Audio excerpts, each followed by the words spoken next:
이 시간 함께 살펴볼 하나님 말씀은 에스겔서 24장에 있는 말씀입니다. 에스겔서 24장에 있는 말씀입니다. 오늘 우리가 접하는 이 본문은 요한계시록이 기록되어 있지만 어떻게 보면 요한계시록보다 훨씬 더 무겁고 어두운 그런 이야기입니다. 우리가 이런 이야기를 이제 살펴보게 될 때 우리가 평상시 잘 뵙지 못했던 하나님의 마음을 좀 헤아릴 수 있습니다. 여러분, 실상 우리가 스스로 이렇게 주변하고 더불어 살아갈 때 꽤 괜찮게 사는 것처럼 그렇게 여겨질지 모르겠습니다만은 성경은 그렇게 얘기하지 않습니다. 이 세상은 악하다고 말씀하시고 하나님께서는 매일 분노하시고 계시며 하나님께서 칼을 갈고 계신다는 거예요. 실상 오늘 베이루트에서 폭발이 났지만 지금 지구가 멸망한다 해도 사람들은 하나님 앞에 할 말이 없을 만큼 그렇게 우리가 타락해 있는 것이 사실입니다. 하나님께서 이스라엘 백성들을 제사장 나라로 부르시고 그리고 그들과 함께 일을 해보시고자 했지만 단 한 걸음도 나아가지 못하시고 이스라엘 백성들이 타락 일변도로 달려갔을 때 그때로부터 하나님께서 정말 400-500년 가까이 오래 참고 기다리셨다는 거예요. 그런데 그 일이 결국은 안 되고 마는 것이죠. 그래서 하나님께서 바벨론이라는 칼을 가신 거예요. 그리고 그 칼을 갈고 그 이스라엘을 향하여 달려오셨죠. 그리고 지난 시간 우리가 22장, 23장에서 하나님이 국문하시는 그 장면을 보게 되었습니다.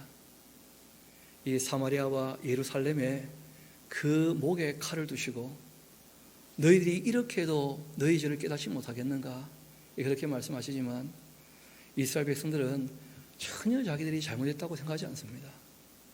이유는 하나님 어떤 분인지를 몰랐기 때문에.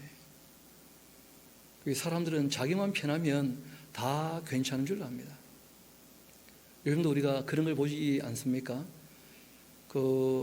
집이 여러 채 있는 사람들은 임차인을 위하여 법을 만들기를 원하겠습니까? 임대인을 위한 법을 만들기를 원하겠습니까? 집을 사가지고 그 시세 차익이 몇 년 만에 수억이 올랐는데도 세금 조금 내는 게 아깝다면서 임차인을 위한 법을 만드는 것을 못마땅하게 여긴다는 거예요. 왜냐하면 자기와는 별로 상관없는 얘기니까. 그러면서 이웃들하고 친구들하고는 참 편안하게 파티하면서 지낼 수 있겠죠. 얼마든지. 그 자체를 악하다고 인식을 잘 못하는 거예요. 내가 뭐 법을 어겼냐 하면서 부당한 이익에 대하여 부끄러워할지를 모르는 거죠. 이 세상은. 조금만 양심이 있으면 되돌아본다면 그렇게 하지 못할 터인데 그런데 세상은 그런 방향으로 계속 달려가고 있다는 거예요. 실제로 이 남한국 유다는 훨씬 더 악했죠. 결국 하나님께서 오늘 우리가 읽는 본문은 참수하시는 장면이에요. 이스라엘을 하나님께서 목베어 버리십니다. 특별히 이제 이 남한국 유다의 예루살렘 같은 이런 도시는 하나님 입장에서 아들처럼 여기기도 하시고 또 하나님 입장에서 아내처럼 여기기도 하시는 그런 곳이거든요. 그래서 오늘 우리가 이 대하는 본문이 그렇게 가벼운 본문이 아니다 하는 것을 우리가 염두에 두실 뿐 아니라 이 본문을 바르게 읽어야 하나님 마음이 좀 헤아려질 겁니다. 하나님이 이렇게까지도 마음을 먹으셨던가. 우리 한번 1절부터 차근차근 봅시다. 9째 해가 되었습니다. 10째 달, 10째 날. 그러니까 지금으로 우리가 다시 표시를 한다면 BC 588년 10월 10일이 되어집니다. BC 588년. 그러니까 이때는 이제 에스겔이 5년째가 되었을 때가 30살이었으니까 지금 34, 35 이쯤 되었을 거예요. 그리고 이제 그 당시 사람들이 보통 결혼하는 나이가 16, 17세인데 늦어도 20살에는 결혼을 하니까 늦게 결혼했다고 해도 결혼한 지 한 14, 15년쯤 지냈을 그쯤 되었을 때 이제 일이 됩니다. 에스겔이.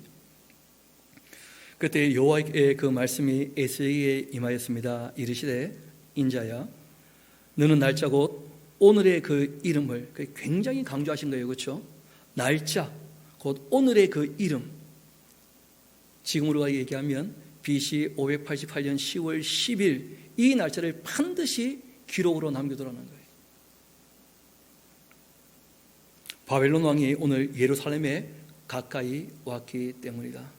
이때 이제 이 예루살렘은 바벨론의 포위가 되었었거든요. 그런데 문제는 예루살렘 안에 있는 이스라엘 백성들은 오해를 하고 있는 거예요. 어떻게 오해하고 있느냐면 자신들이 믿고 있는 여호와 신은 너무 약하고 바벨론 사람들이 섬기는 마르둑 신은 너무 강해서 우리를 그 하나님이 안 도와주시고 안 지켜주시고 우리에게 이런 이 지형에 처하게 하시는가, 여호와 하나님은 너무 약해 빠졌다, 이런 식으로 오해를 하고 있는 거예요. 실상은 하나님께서 레위기에 그들과 언약을 맺으시고 그들이 약속을 어겼기 때문에 때리시는 것이거든요. 징계하시는 것이고. 그런데 하나님 말씀을 배워본 적이 없으니까 하나님의 그 징계를 전혀 이해도 못하고 인식도 못해요. 스스로 생각하기에는 우리가 하나님을 믿고 있는데 왜 이런 일을 당하는가, 그런 식으로 오해하고 착각에 빠져 있다는 거예요. 그것이 지금 이 본문의 현실이었던 겁니다. 이어봅시다. 너는 이 반역하는 그 족속에게 비유를 베풀어라, 이런 말씀을 하셔요. 여러분, 한 번은 우리 신앙의 선배 중에 어떤 분이 그런 얘기를 하신 적이 있는데, 하나님께서 사람들에게 어떤 말씀을 하실 때 할 말씀을 잘 찾지를 못하신다는 거예요. 워낙 수준 차이가 나가지고 하나님이 뭐라고 해야 이 인간들이 내 말을 알아듣겠는가, 말을 잘 못 알아듣는다는 거예요. 하나님 너무 선하시고 인간은 죄 아래 태어났고 죄인이니까. 그래서 하나님께서는 말을 더듬으신다, 그런 얘기를 하셔요. 사람에게 무슨 말씀을 하실 때. 여러분, 실제로 혼자 성경을 차근차근 읽어보면 바로 좀 알아듣겠습니까? 좀 어렵습니까? 여러분, 하나님 입장에서는 너무 쉽게 말씀하셨거든요. 그런데도 우리가 보는데 그게 쉽게 그렇게 읽혀지지 않는다는 거예요.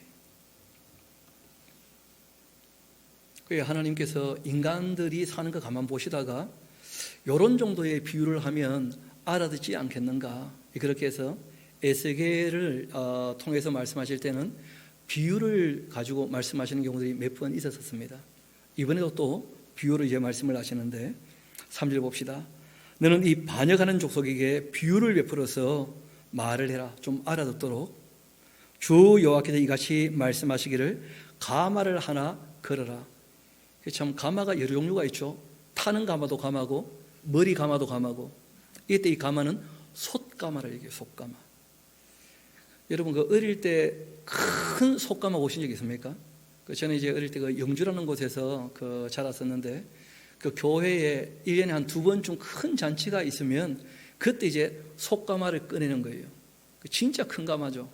밑에 이제 불 때면 거기 막 이 육개장이나 아니면 뭐 이 고기를 삶아 가지고 이렇게 꺼내고 할 때 돼지 한 마리가 통째로 들어갈 만한 가마니까 큰 가마죠, 그렇죠?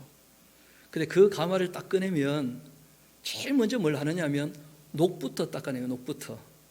왜냐하면 이게 한참 안 썼기 때문에 큰 가마니까 그 녹을 제거하기 위해서 이것저것 막 쑤시다가 결국은 그 고기 중에 못 먹는 부분 있잖아요, 그렇죠? 기름덩어리들 이런 것들, 이런 걸 넣고 한번 푹 또 삶아가지고 또 끓여내고 몇 번 그렇게 하시면 그러면 이제 쓸만한 가마가 되는 거예요. 깨끗하게 되었으니까. 그러면 이제 거기다가 이제 국을 끓이고 하는 그런 모습을 본 적이 있거든요. 하나님께서 이 예루살렘을 그 녹이 쓴 가마에 비유해서 말씀을 하시는 거예요. 웬만하면 그 녹이 벗겨질 것 같은데, 그런데 그 녹이 벗겨지지를 않더라는 거예요. 하나님께서 쓸 수 없는 것이 되고 말았다는 거예요. 애를 써봤는데, 하나님이 최선을 다해봤는데 쓸모없게 되었어요. 한번 그 본문을 이어봅시다. 가마를 하나 걸라. 그리고 건 후에 물을 붓고 또 양떼에서 한 마리를 골라가지고 각두고 또 그 넓적다리 어깨고기 모든 좋은 덩어리를 그 가운데 모아놓고 고른 뼈를 가득히 담고는 그 뼈를 위해 가마 밑에 나무를 쌓아놓고 잘 삶되 가마 속에 이 뼈가 다 무르도록 그렇게 한번 삶아봐라. 그리고 이제 하나님께서 말씀하시죠. 그러므로 주 여호와께서 이같이 말씀하시니라. 피를 흘린 이 성읍, 이 녹이 쓴 가마, 곧 그 속에 녹을 없이 하지 아니한 가마야. 이건 보통 그렇게 팍 불 끌어내고 뻑뻑 문지르면 녹이 벗겨질 것도 같은데 그게 안 되는 거예요, 이 가마가. 왜냐하면 그 성읍은 피를 너무 많이 흘린 성읍이에요. 억울한 사람의 피를 흘렸기 때문에 하나님께서 용서할 수 없다는 거예요. 화 있을진저 제비 뽑을 것도 없이 그 덩이를 하나하나 다 꺼내라. 하나님께서 결국 그 예루살렘 안에 있는 사람들 남기지 않을 거라는 거예요. 이 바벨론에 항복하는 사람만 겨우 몇 남을 것이고 도망가도 죽을 것이고 그 안에 남아있어도 연병이 죽을 것이고 바벨론 칼에 다 죽을 거라는 거예요. 그리고 그 7절에 원어인에 있는데 그 한글로 번역되면서 빠진 단어가 하나 있습니다. 그 키라고 하는 것인데 왜냐하면 하고 7절은 앞에 있는 내용을 설명하는 부분입니다. 왜냐하면 그 피가 그 가운데 있으며 피를 땅에 쏟아 티끌이 덮이게 하지도 않고 맨 바위 위에 그냥 두었기 때문이다. 이런 뜻입니다. 여러분, 하나님께서 말씀하실 때 피를 흘린 사람이 있다면 그 피 흘린 자의 피가 아니면 속할 수 있답니까? 속할 수 없답니까? 속할 수 없다는 것이죠. 게다가 사람이 피를 흘려도 흙으로 좀 덮어주든지 아니면 그 시체라도 매장을 하든지 뭐 해야 될 거 아닙니까? 근데 그 하나님께서 오실 때 예루살렘은 피가 흥건하다는 거예요. 심지어 사람들이 그냥 바위 위에 널브러 두고도 괜찮은 줄 알고 있다는 거예요. 그래서 하나님께서 너희가 했던 그대로 내가 갚아준다. 그렇게 하시면서 이렇게 이어 말씀하십니다. 그렇기 때문에 내가 그 피를 맨 바위 위에 두고 덮이지 아니하게 함은 나의 분노를 나타내어서 보복하고 응징하려고 하는 것이다. 여러분, 이런 하나님 우리가 잘 들어보지도 못하고 만나보지도 못했죠. 하나님께서 악한 사람에 대하여 죄 아래에 있고 회개하지 않는 사람에 대해서 이런 마음을 갖고 계셔요. 이 사람들은 하나님 앞에 회개 안 해도 괜찮은 줄 아는 모양인데 여러분, 하나님 앞에 돌아오지 않는 사람에게는 정말 무시무시한 하나님의 보응이 있습니다. 보복과 응징이 있다는 거예요. 이어봅시다. 그러므로 주 여호와께서 이와 같이 말씀하셨느니라. 화가 있을진저 피를 흘린 성읍이여, 내가 또 나무 무더기를 크게 더할 것이다. 나무를 많이 쌓고 불을 피워서 그 고기를 삶아서 녹여버리고 국물을 졸이고 그 뼈를 태우고 가마가 빈 후에 그 숯불 위에 놓아 뜨겁게 하며 그 가마의 놋을 달궈서 그 속에 더러운 것을 녹게 하며 녹이 소멸되게 좀 해바라는 거예요.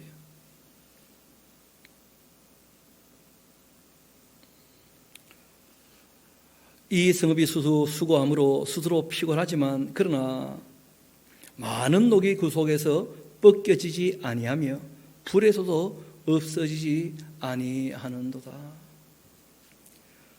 너의 더러운 것들 중에 음란도 그중 하나다.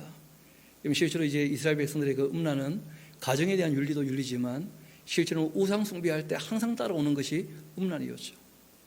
왜냐하면 우상 숭배할 때는 그 신에게 드려진 여자라 그래가지고 제사하는 사람들이 제물을 바치면 그 여자들이 서비스를 해주거든요. 그러니까 항상 이 우상 숭배에는 이 음란이 따라오는 거예요. 벗겨지지 않는 녹 중에 하나가 그런 것이라는 거예요.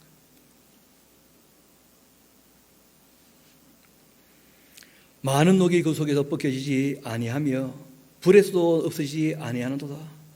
너의 더러운 것들 중에 음란이 그 하나이다. 내가 너를 깨끗하게 하는데 그러나 너가 깨끗하여지지 아니하더라. 여러분, 교회가 크게 오해하는 것 중에 하나가 뭐냐면 하나님이 씻으시면 다 깨끗하게 되지 않겠는가 그렇게 생각을 해요. 그런데 지금 성경을 보니까 뭐라고 합니까? 하나님이 깨끗하게 하려고 애를 써보는데 안 되는 게 있다는 거예요. 안 되는 게 하나님께서 전능하신데. 왜냐하면 신앙은 관계에 대한 문제거든요. 하나님께서 부르실 때 응답하고 돌이켜야 되는 것인데, 그런데 하나님이 부르셔도 응답하지 않으면 관계가 맺어지지 않아요. 관계가 맺어지지 않으면 관계 없는 사람입니다. 아무리 하나님이 용서하신다고 팔을 벌리셔도 회개하고 돌아오지 아니하면 그 품에 안길 수 없는 거예요. 집 나간 둘째 아들을 아버지가 찾으러 간다고 해서 돌아오는 게 아니거든요. 그래서 아버지가 돌아올 때까지 기다릴 수밖에 없는 거예요. 아버지가 찾으러 가면 더 도망갈 수 있습니다. 더 반항할 수 있고. 아들 찾는 것이야 얼마든지 찾아갈 수 있겠죠. 그런데 찾아갔을 때 아들이 만나주지 아니하면 아버지로서도 어쩔 수가 없어요. 왜냐하면 하나님은 인격적이신 분이시거든요. 대상의 자유를 존중하시는 분이셔요.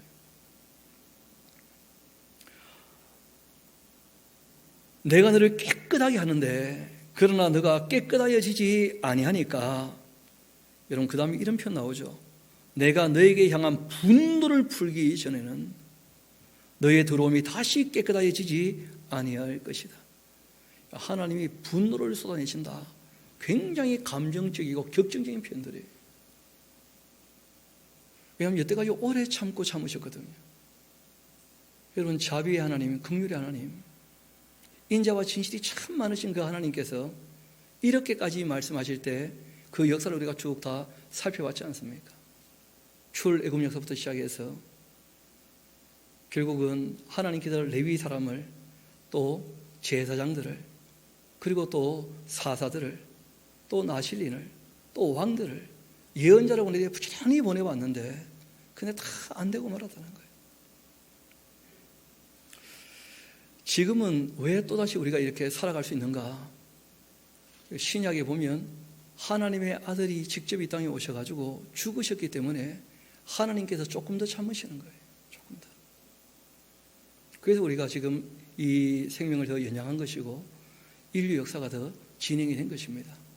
이 성경을 보면 예수님 초림 때 하나님은 실제로 그 도끼를 가지고 무화과나무 배에 불려 그러셨어요. 그런데 예수님께서 부탁을 하셨죠.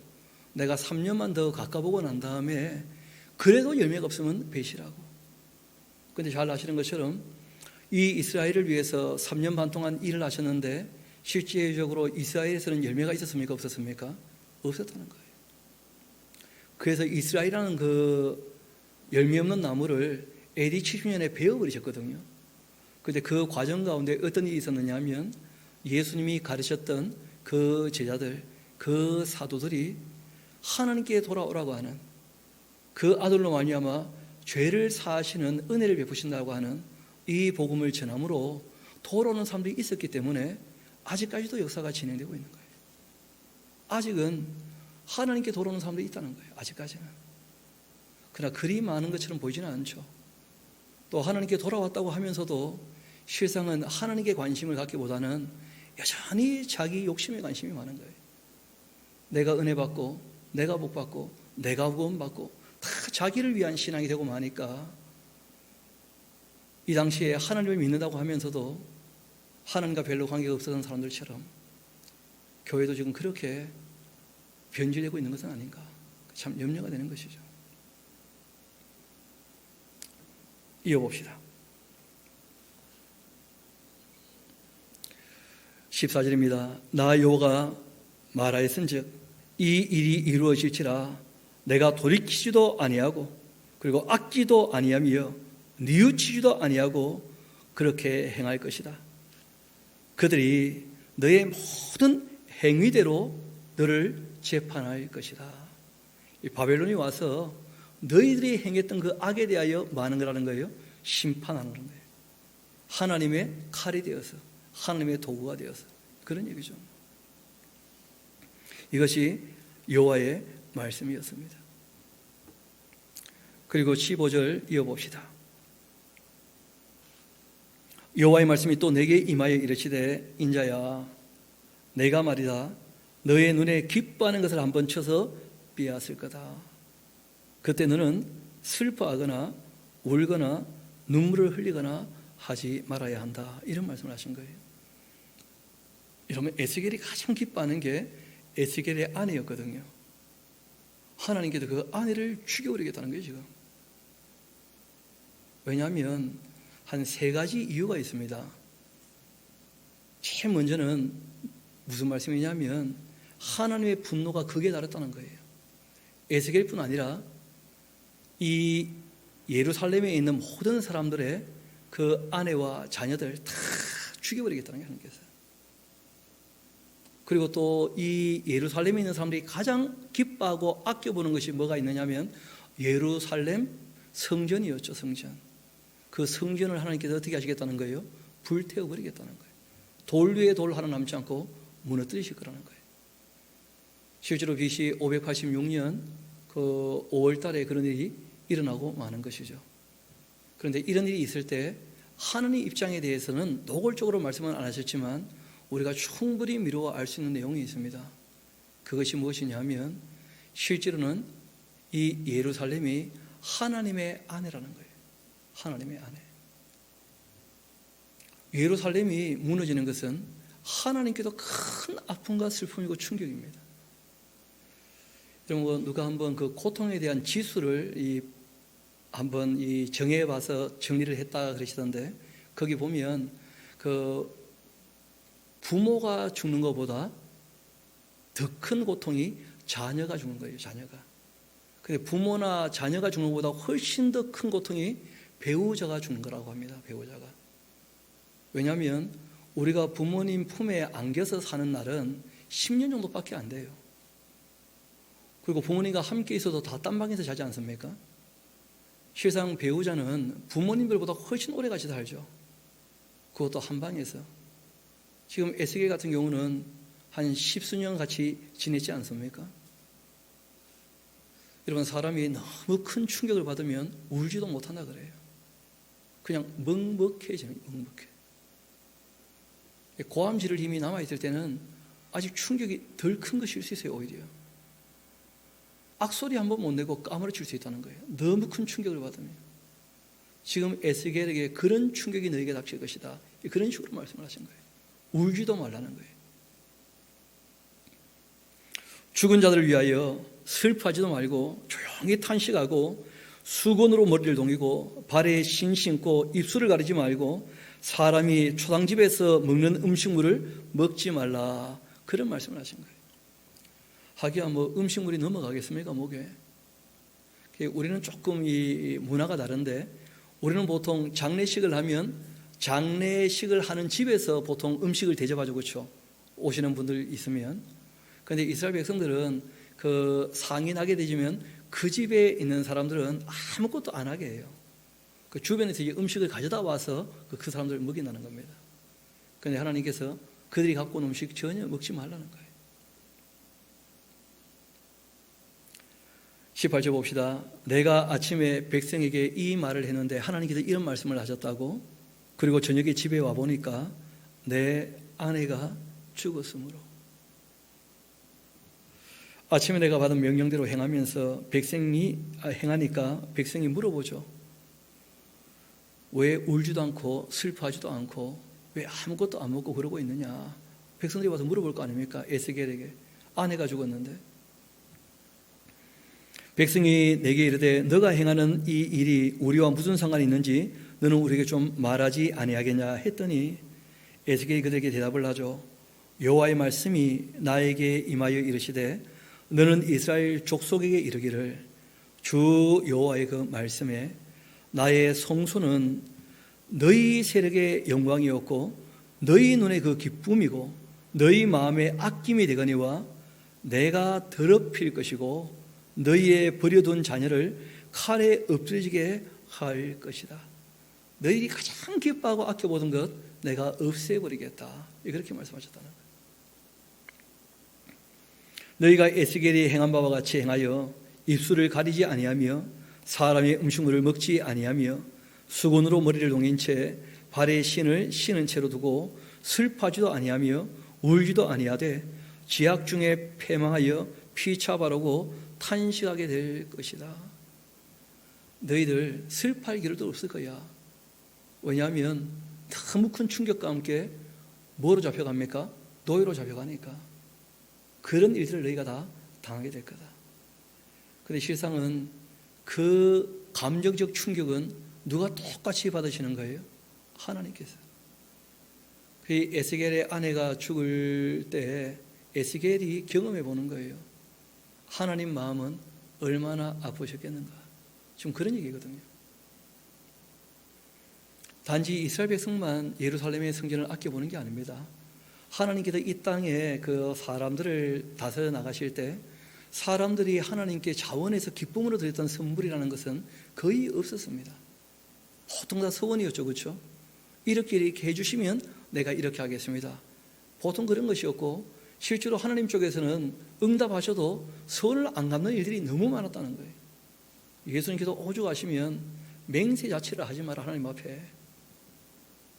하나님 마음 상하시니까 맹세를 하지 말라는 거예요. 하늘로도 말고 땅으로도 말고 너의 생명 가지고도 맹세하지 말라는 거예요. 왜냐하면 실제로 사람이 자기께 무엇이 있습니까? 저도 여러분도 다 생명이 누구 것입니까? 하나님의 것인데 우리가 무엇을 걸고 맹세를 하겠냐는 거예요.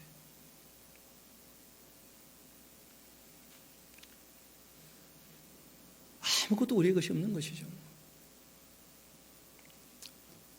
이 예루살렘이 결국 그렇게 하나님 앞에 정말 다윗과 그 솔로몬이 사랑하는 마음으로 드렸던 것이거든요. 서원도 아니고 정말 사랑하는 마음으로 하나님이 인류 역사 가운데 정말 사랑의 선물을 하나 받았다면 이 예루살렘 성전이었을 겁니다. 그런데 그것을 하나님께서 지금 내던지시겠다는 거예요. 하나님께서 선물로 해놓고 너무 더럽히니까 하나님도 못 견디시는 것이죠. 우리가 이미 앞에서 다 살펴봤던 것처럼 예루살렘 성과 그 성전 안에 우상이 가득했지 않습니까? 그러니까 하나님께서 못 견뎌 하시는 거예요. 이어봅시다. 너희가 그렇게 피차 바라보고 탄식하게 됐건데 이같이 에스겔이 너희에게 표징이 될 것이다. 그가 행한 대로 너희가 다 행할지라. 이 일이 이루어지면 그러면 내가 주 여호와인 줄을 너희가 알게 될 것이다. 여러분, 이게 굉장히 중요한 내용들인데 지금 우리는 이미 지나간 역사로 지금 공부하고 있지 않습니까? 그런데 에스겔이 이 말을 할 때에는 아직 예루살렘이 멸망할 때입니까? 멸망하기 전입니까? 멸망하기 전에 멸망하고 난 다음 있을 끔찍한 일을 다 미리 말씀하신 거예요. 미리 말씀하신 대로 실제로 이제 그 2년 후에 일어난 거 아닙니까? 그대로 다 이루어진 거 아닙니까? 그렇게 다 이루어지게 되었을 때 비로소 알게 된 거예요. 하나님이 그렇게 하신 것이구나. 말씀하신 그대로. 그렇게라도 하나님 알기를 원하셨다는 거예요. 그러니까 우리가 하나님의 사랑에 대한 얘기를 많이 하지만 그 사랑이 통하지 않을 때 일어나게 되는 하나님의 이 감정의 그 질투심에 대하여 잘 다루지 않는 것 같아요, 교회가. 여러분, 사랑은 죽음같이 강하다, 그런 말씀이 있습니다. 그리고 그 투기는 잔혹하여 불같이 일어나는데 그 불이 바로 여호와의 불, 지옥불이라는 거예요. 하나님께서 아들의 생명까지 바쳐 우리를 사랑하셨는데 그 사랑이 통하지 않고 그런 하나님의 사랑을 알아듣지 못하게 됐을 때 하나님 마음이 어떠하신가? 사람들이 그런 걸 전혀 헤아리지 못하는 거예요. 자기들 욕심 때문에, 또는 교만해서. 이어봅시다. 인자야, 내가 그 힘과 그 즐거워하는 그 영광과 그 눈이 기뻐하는 것과 그 마음이 간절하게 생각하는 자녀를 데려가는 그날, 곧 그날에 도피한 자가, 예루살렘이 완전히 멸망할 때 몇천 도망을 나오겠죠, 그렇죠? 그 도피한 자가 너에게 나와 내 귀에 그 일을 들려주지 아니하겠느냐, 그렇게 얘기를 했는데, 우리 이왕 말씀이 나왔으니까 한번 잠깐 뒤로 갔다 옵시다. 33장 우리 같이 한번 가봐요. 33장.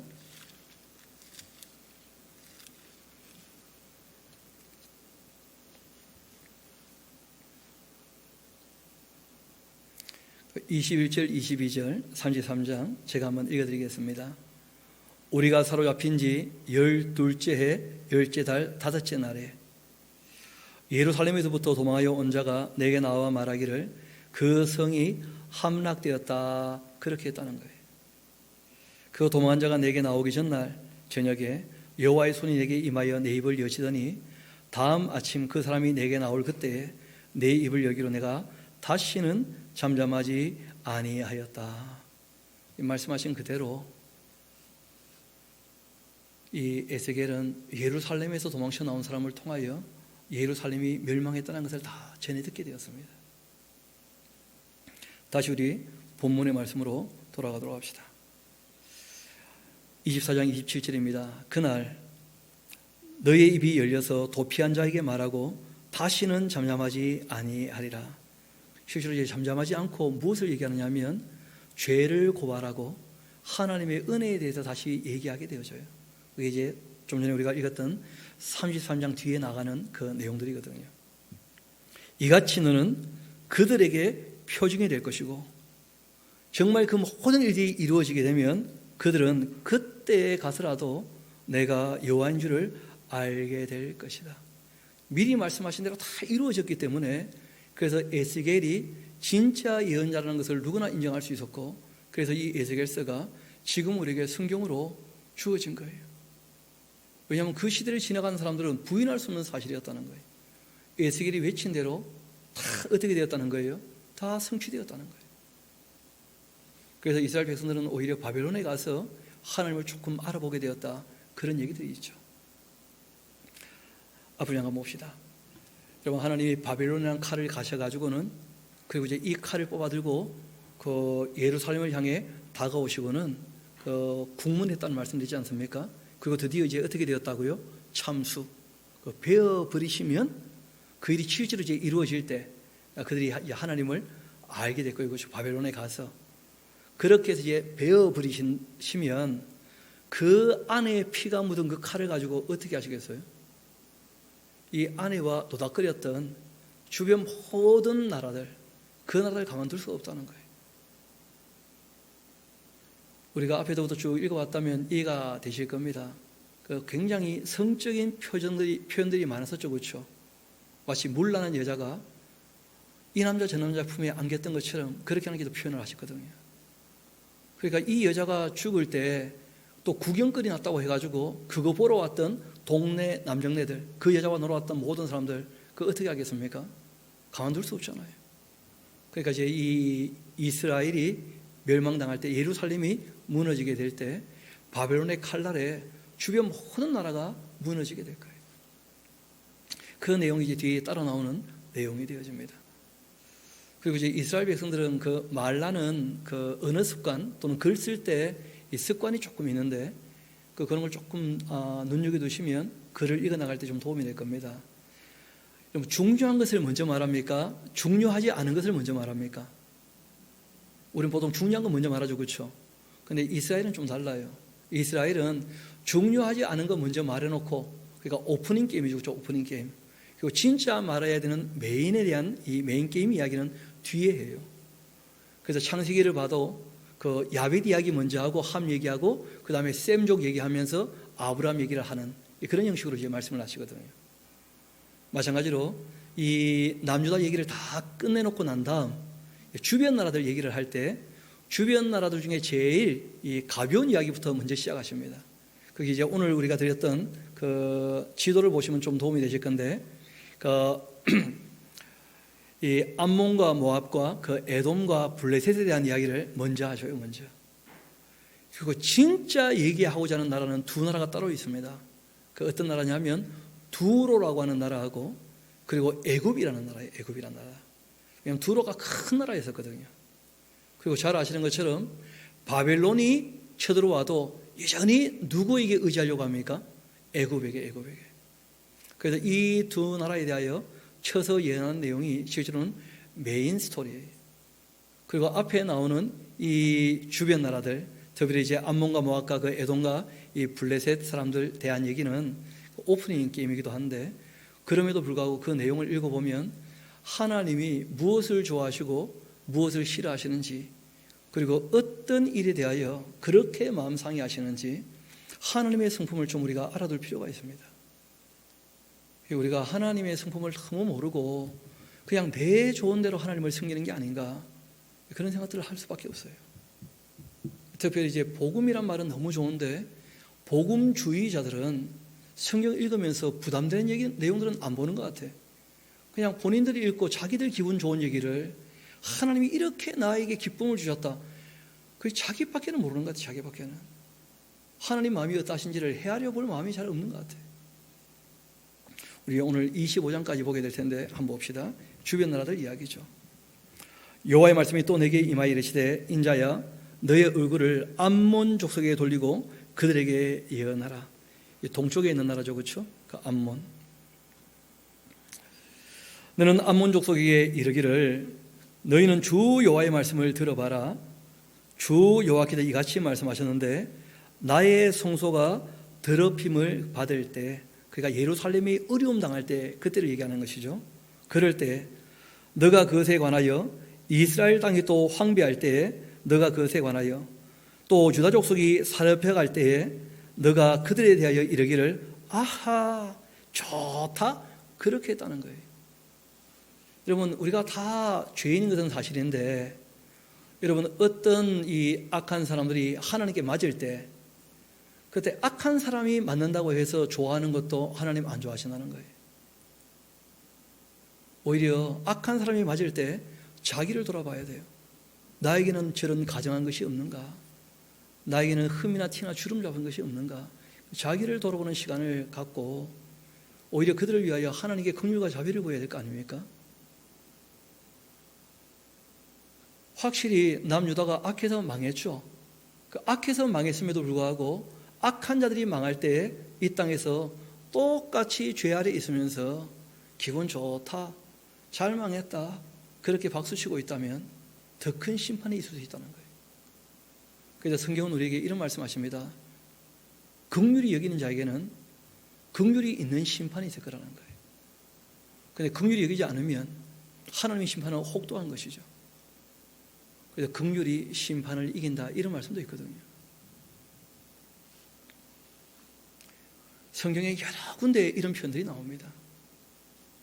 혹시 우리도 그런 마음이 있을지 몰라요.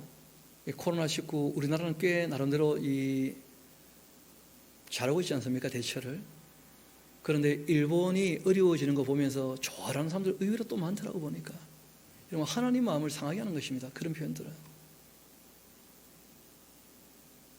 미국이 어려워진 것 때문에 꼬시하게 생각하면 그런 것이 하나님 마음을 상하게 한다는 거예요. 하나님이 그 사람들도 우리와 똑같이 사랑하신다는 것을 꼭 기억하셔야 됩니다. 그런 마음이 우리에게 없다면 문제가 있는 것이죠. 4절 봅시다. 그러므로 하고 인가죠, 그렇죠? 내가 너를 동방 사람에게 기업으로 넘겨주겠고, 또 그들이 너희 가운데 진치며 너희 가운데 그 거처를 베풀며 너희 열매를 먹고 너희 젖을 마시게 될 것이다. 내가 랍바를 이 낙타의 우리로 만들 것이고 암몬 족속의 그 땅을 양떼가 눕는 곳으로 삼았은즉, 이런 일들이 다 벌어지게 될 때 내가 주 여호와인 줄을 너희가 알게 될 것이다. 그렇게 말씀하신 거예요. 암몬 족속은 잘 아시는 분들이죠, 그렇죠? 그 아브라함의 조카 롯이 그 딸과 함께, 딸들이 아빠 술 먹이고는 함께 자서, 그래서 이제 가졌던 씨로 말미암아 태어난 아이들 아닙니까? 이 아이들이 이제 그 아모리 사람들의 땅에 있는 그곳에 들어가서, 원래 아모리 왕 시온의 땅이었거든요. 그것을 이제 이 암몬 족속이 차지했었다고요. 그리고 이제 이것을 잘 아시는 것처럼 루벤 지파가 가졌었는데 다시 이제 암몬 족속이 그걸 완전히 장악하게 된 거예요. 그래서 이제 남왕국이 망할 때는 완전히 거기는 그 암몬의 땅이었던 것이죠. 그 수도가 랍바인데, 우리가 조금 가까이 들으시려면 여러분 요르단의 나라 아십니까? 요르단의 나라예요, 요르단. 그 랍바가 그때도 수도였고 지금도 수도예요. 암만이에요, 암만. 그때는 랍바라 불렸고 지금은 암만이라고 부르고 있죠, 암만. 요르단을 얘기합니다, 요르단. 지금으로서는 요르단의 나라예요. 민족이 완전히 바뀌었죠. 땅은 똑같은 땅인데. 암몬 족속에 대한 이야기입니다. 그 랍바 그리고 그 암몬 족속 다 황폐하게 될 것이다. 6절 봅시다. 주 여호와께서 이같이 말씀하셨다. 너가 이스라엘 땅에 대하여 손뼉치며 발구르며 마음 다하면서 그 이스라엘 나라를 멸시하고는 망하는 것을 즐거워했구나. 하나님 이런 거 안 좋아하신다는 거예요. 그러면 아무리 못나 보여도 상대방을 멸시하는 것 하나님께서 원하지 않습니다. 우리가 조금 이렇게 나라가 좀 잘 되게 되니까 주변 나라 조금 어려워 보이는 나라들 너무 함부로 대하고 막대하고 멸시하지 않는가? 우리가 한번 생각해 봐야 돼요. 여러분, 어떤 수요보다 존재 자체가 중요합니다. 사람의 존재 자체를 존중해야지 우리보다 조금 모른다고, 우리보다 조금 없다고 함부로 의심 여기고 우쭐거리면서 우월한 마음을 갖는다면 똑같이 악한 거예요. 하나님께서 더 크게 때리실 수 있어요. 우리가 조금 생각을 해봐야 됩니다.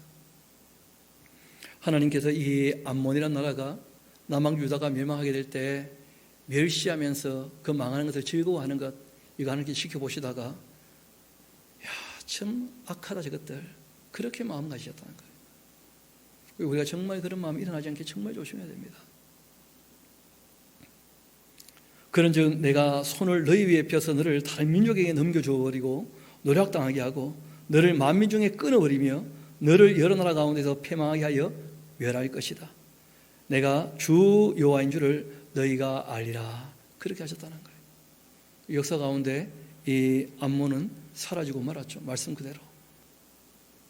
하나님 말씀대로 안 된 게 없고 또 아직 남아있는 말씀은 말씀하신 대로 다 이루어지게 될 줄 믿습니다. 그게 우리의 믿음이죠. 왜냐하면 역사로 충분한 근거가 있고 증거가 있거든요. 얼마든지. 이어봅시다.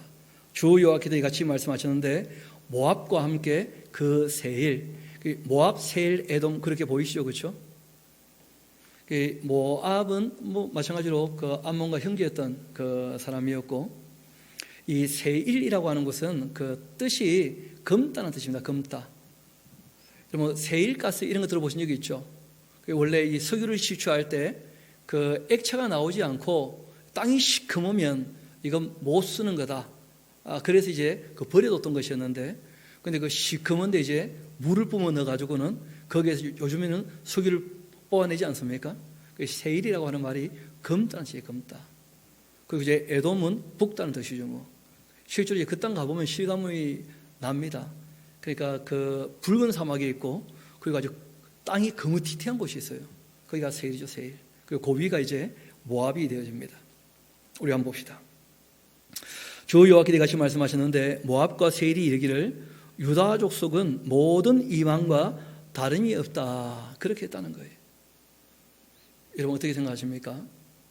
지금 안 믿는 사람들이 그 기독교인들을 보고 믿거나 안 믿거나 똑같다 그럽니까? 전혀 다르게 산다고 얘기합니까? 그런 말 들으면 끝난 거예요. 거룩하지 않다는 거죠. 유다가 왜 망했느냐 하면 이방 나라가 보기에 이 유다는 안 믿는 나라하고 똑같다는 거예요. 그런 얘기를 하나님 계속 두고 계셨거든요.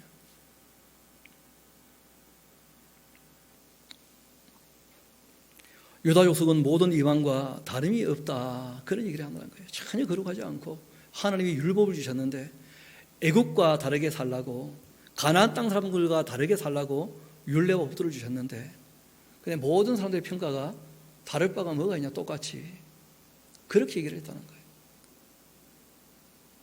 기독교인들이 어디 가서 이런 소리 들으면 그러면 끝난 겁니다.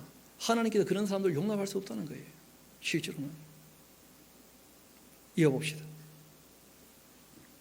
그러므로 내가 모압의 한편 곧 그 나라 국경에 있는 영화로운 성읍들 이 벤여시목과 또 바알몬과 기랴다임을 열어서 암몬 족속과 더불어 동방 사람에게 넘겨주어 기업을 삼게 할 것이라.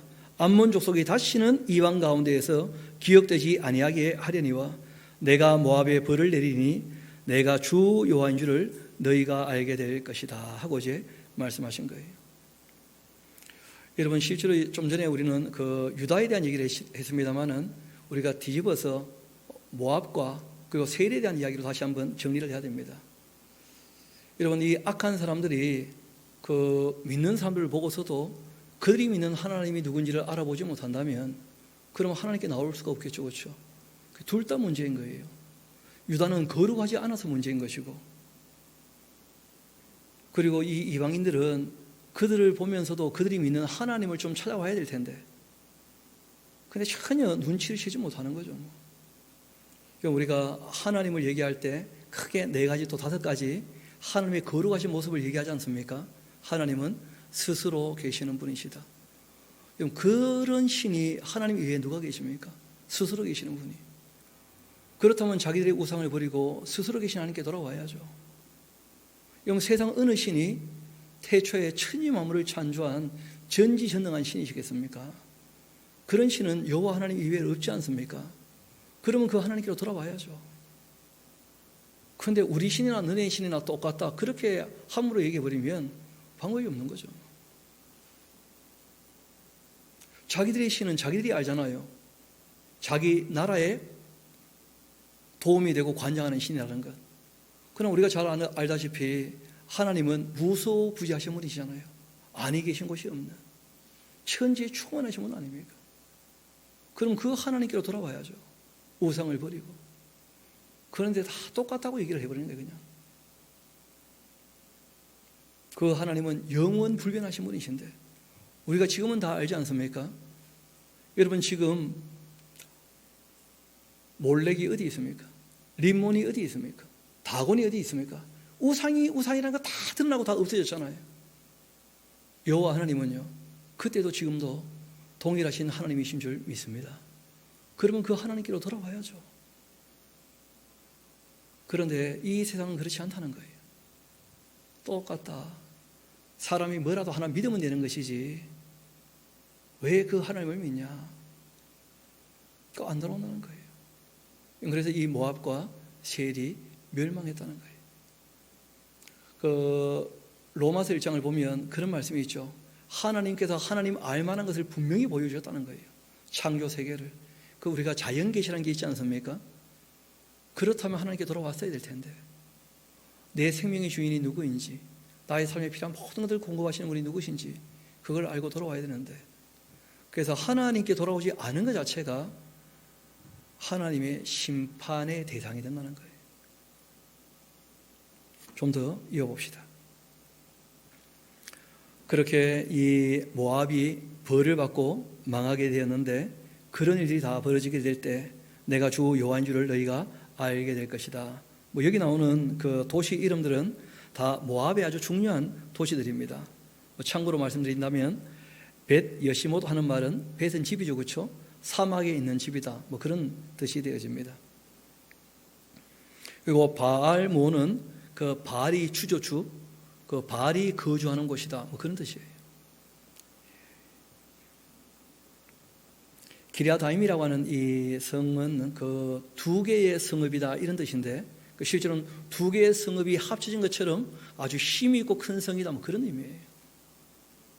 그런 성읍들 다 무너질 거라는 거예요. 바알의 거주지가 무슨 의미가 있겠냐? 가짜인데 것이는 그런 것이죠. 이어봅시다. 주 여호와께서 이같이 말씀하셨느니라. 에돔이 유다 족속을 쳐서 원수를 갚았고 원수를 그 갚음으로 심히 범죄하게 되었다. 여러분, 원수를 갚는 것도 하나님께서 원하지 않으신다는 거예요. 예수님도 직접 말씀하셨죠. 원수를 갚으랍니까? 원수를 갚지 말랍니까? 원수를 오히려 사랑하며 위하여 뭐 해주라는 거예요? 기도해 주라는 거예요. 기도해 줘. 왜냐하면 하나님도 이 땅에 살아갈 때에는 하나님의 원수처럼 여기는 사람들에게도 악인에게도 똑같이 비를 내리시고 빛을 비추어서 먹을 양식을 내신다는 거예요. 이 땅에 살아갈 때에는 제사하는 사람이나 하지 않는 사람이나 선한 사람이나 악한 사람이나 그 당하는 일들이 다 무엇이라고요? 일반이라고 그렇게 전도서에서 얘기하고 있지 않습니까? 우리는 하나님 믿어가지고 이 땅에서 특별히 잘 될 것처럼 성경은 한 번도 그렇게 얘기한 적이 없는데 그런 식으로 얘기하고 추구하는 것은 굉장히 잘못된 신앙관입니다. 성경은 우리에게 부탁하십니다. 원수 갚으면 누구한테 있다는 거예요? 하나님께. 그러니까 하나님의 심판을 너희들이 다 믿고 알고 있다면 너희들이 심판하지 말라는 거예요. 너희들은 율법의 준행자가 되어야지 율법의 심판자가 되어서는 안 된다. 그게 성경의 권고 아닙니까? 우리가 하나님의 말씀을 들었다면 우리가 그 말씀에 순종하며 사는 것이 우리의 자세인 것이지, 우리가 그 내용을 가지고 남을 비판하고 비방하는 것, 그건 성경이 원하지 않죠. 우리가 하나님의 말씀을 배울 때 교육 시간에는 우리가 당연히 비평도 하고 판단도 해야 되지만, 우리가 개인적인 삶의 관계에 있어서는 비방도 비판도 안 되는 것입니다. 그래서 성경은 오늘 우리에게 다시 이렇게 말씀하십니다. 에돔이 말하죠. 유다를 쳐서 원수 갚았고 원수를 갚음으로 심히 범죄하였다. 똑같이 된 것이죠. 그러므로 주 여호와께서 이같이 말씀하셨다. 내가 내 손을 에돔 위에 펴서 사람과 짐승들 그 가운데 끊어버리고 대만에서부터 황폐하게 하리니 드단까지 칼에 엎드러지게 될 것이다. 이 대만은 에돔의 대명사로 쓰일 만큼 아주 중요한 도시였고, 드단도 마찬가지죠. 내가 내 백성 이스라엘의 손으로 내 원수를 그 에돔에 갚을 것이다. 그들이 내 진노와 분노를 따라 에돔에 행한즉 내가 원수를 갚음인 줄을 에돔이 알게 될 때가 올 것이다. 주 여호와의 말씀이니라. 실상은 에돔에 대한 얘기는 더 남아 있습니다. 이 뒤에 가면 이제 에스겔서 35장에 에돔에 대한 얘기를 조금 더 진지하게 다루셔요. 그리고 잘 아시는 것처럼 이사야서 34장에 그 에돔이라는 나라에 대해서 하나님께서 초토화시킬 거다, 그렇게 예언하신 부분이 있죠. 또 오바댜서를 가보면 똑같이 그런 말씀이 있죠.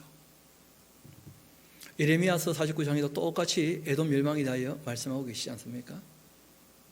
그리고 말라기를 가봐도 똑같이 말씀하시죠. 내가 야곱은 사랑했지만 에서는 어떻게 했다고요?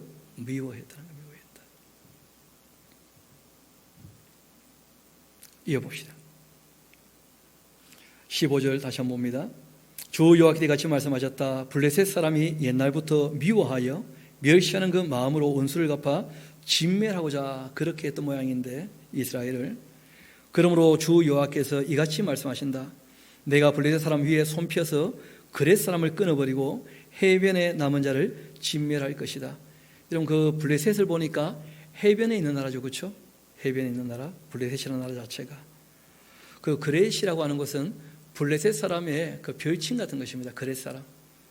원래 다윗 시대만 해도 이 그렛 사람 하면 다윗의 호위병이 될 만큼 참 용병으로서 신실한 그런 사람들이었었거든요.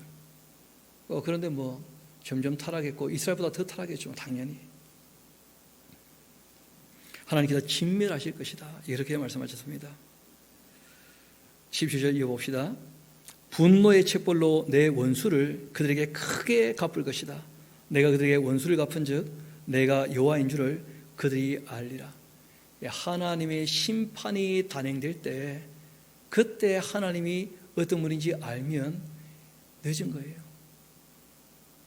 돌이킬 기회가 있다는 겁니까? 없다는 겁니까? 없다는 것이죠. 그래서 성경이 우리에게 하나님이 어떤 분인지를 역사를 통해서 말씀을 미리 하신 거예요. 일반 계시뿐 아니라 성경이라고 하는 특별 계시를 통해서 하나님 어떤 분인지를 우리에게 알려주시는 것이야말로 진짜 은혜 중에 은혜죠. 그래서 우리가 하나님을 미리 잘 알고 정말 하나님을 바르게 섬겨 살 수 있게 되기를 소망합니다. 선하신 하나님 편에 서서 선하게, 참되신 하나님 편에 서서 참되게, 의로우신 하나님 편에 서서 의롭게, 그 아버지 하나님께서 아들의 피를 통하여 지금까지도 오래 참고 기다리시는 것을 우리에게 보여주고 계시는데, 우리가 그 은혜 가운데 거하면서 하나님의 진노를 입는 그런 어리석은 삶을 살지 않는 저와 여러분들 수 있기를 소망합니다. 우리 시간 한 5분 정도, 3, 4분 정도 우리 조용히 오늘 들었던 말씀들을 기억하시고 자기 마음을 한번 살펴보시며 하나님 앞에 말씀으로 자신을 씻을 수 있게 되기를 소망합니다. 조용히 함께 기도하도록 하시겠습니다.